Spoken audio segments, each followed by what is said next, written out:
Taking a look here at Squirrel Girl, and she comes with 8 of these little squirrel tokens, sidekicks.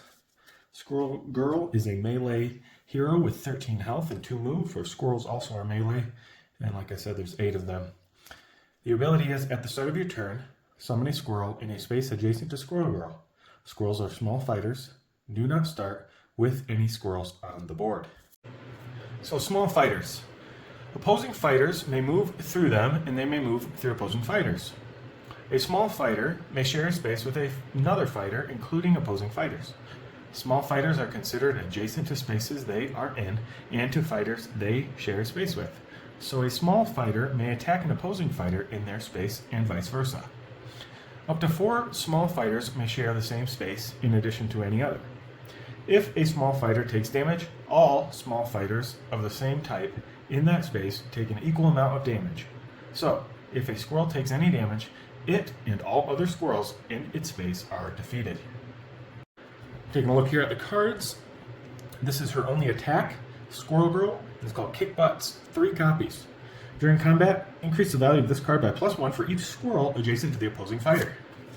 Feint, typical cancel, 2 copies though. Cancel effects on your opponent's card. Get 'em Tippy Toe, 3 copies.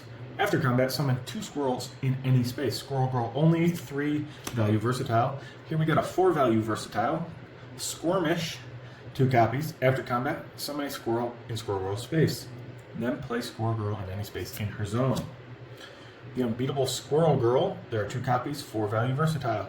Immediately, if there are 4 more squirrels adjacent to the opposing fighter, cancel effects on your opponent's card and ignore its value. Squirrel Agility is a 3 value defense. Squirrel Girl only, 3 copies.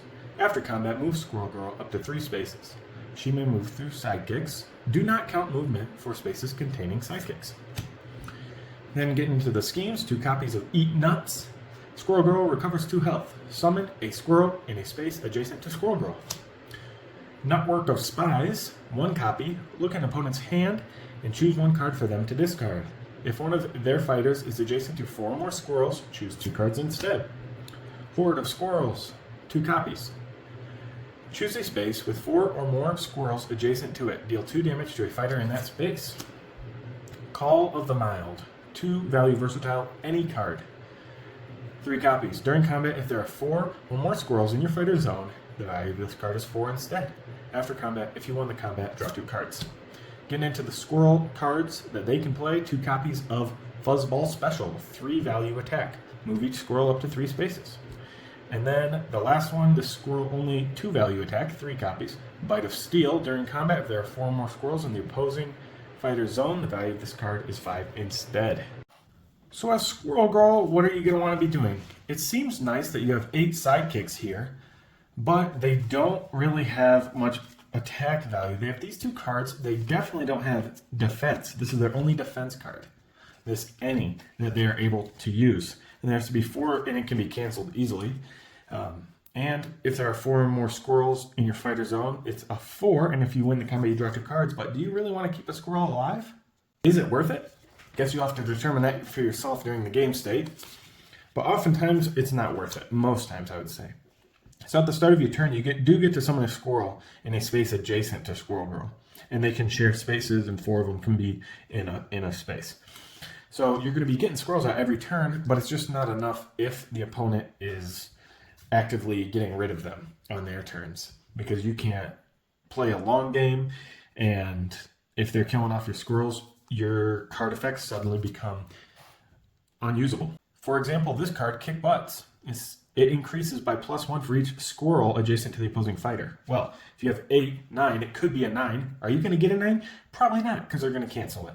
And they're looking for it. And they're actively killing your squirrels if they're smart.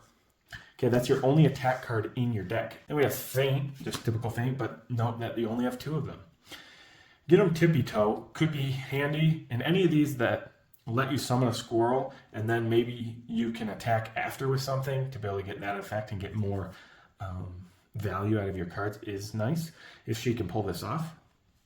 So maybe you want to use that, summon a squirrel, and then attack with. That's just a play you can do, and a lot of these cards can actually do something like that. Squirmish is a 4 And both of these are 4, and they're nothing to scoff at because 4 value versatile is very solid. And this also lets you summon a squirrel in Squirrel Girl space, then place Squirrel Girl in any space in your zone. So you could do that, get a squirrel next to him and hit him with something big, hopefully. Again, you're trying for it, probably not getting it. And the unbeatable Squirrel Girl is actually pretty beatable. If there are 4 or more squirrels adjacent to the opposing fighter, cancel effects on your opponent's card and ignore its value. So yeah, it could be a 4 ignore attack. You're probably going to be using it out of defense because you only have 13 health. And the chances of you getting 4 squirrels next to them and being able to do this without them stopping you is pretty slim. And that just goes for all the rest of these cards as well. Squirrel Agility is nice because you get a little bit of movement. And she can move through sidekicks, and she doesn't count movement. So if she has a bunch of these on the board, she can just run right through them and appear somewhere else, essentially. It's not as good as just placing your fighter in any space in his own or placing, but it has its uses. It's a little niche, though. And then Eat Nuts is your only recovery, and you have 2 of them. So you're going to be able to recover 4 health during the game. And on top of that, you get to summon a squirrel any space adjacent to Squirrel Girl, but it works as a pass, but you're not really going for the fatigue game as Squirrel Girl anyway. This one's look at your opponent's hand and choose 1 card for them to discard. But if their fighter is adjacent to 4 squirrels, they discard 2. Obviously, there's only 1 copy. You want to get this effect off to discard 2 and then hit them with an attack. The setup is very hard for pretty much all of your cards in general anyway, so good luck, but that's what I recommend doing, is trying to get the double discard and then attack. And then we have Horde of Squirrels. This works as a pass as well, and you're essentially dealing them 2 damage and passing, so it's pretty good, but you have to have 4 more squirrels, which is actually quite a bit of squirrels to get out at once in adjacent. You could maneuver and then use this, but then you're kind of wasting not attacking, and then they're having cards to defend and possible feints. Then we have Call of the Mild. This, again, you need 4 or more squirrels for this effect to go off, so it's not that useful. And maybe you want to use it for your squirrels to keep them alive, like I said.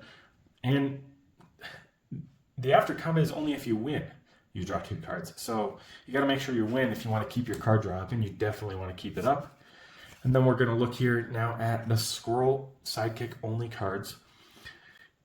The Fuzzball Special just moves each squirrel up to 3, so you can get some good placement and then go in for a bigger attack, hopefully.